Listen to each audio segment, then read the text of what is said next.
Imagine a service where you can check many aspects of your website's activity in Google Search for free.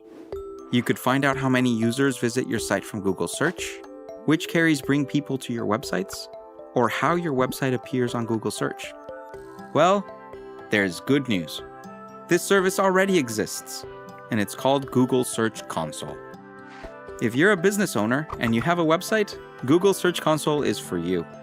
Even if someone else is in charge of the technical maintenance of your website, your site is still part of your business. Make sure that you have access to Search Console and that you're familiar with what it can do.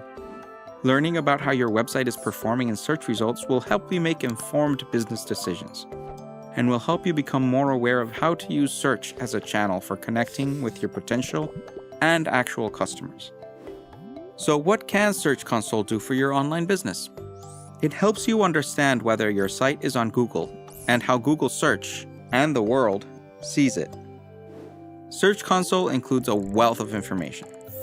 There are a few metrics you can review every week to make sure your website is getting visitors. How do your potential customers usually find you on Google Search? What queries bring you the most traffic? What other sites mention and link to your website? How well does your mobile site display information?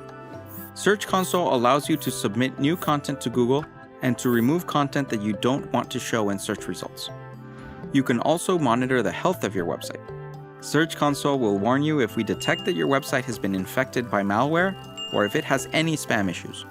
So remember, if you have an online business, it is important to monitor your website's activity in the same way you might monitor your inventory levels or your weekly operational costs. This is to make informed business decisions and maintain a positive online presence. Get familiar with Search Console as one of the ways to monitor your website's activity and health.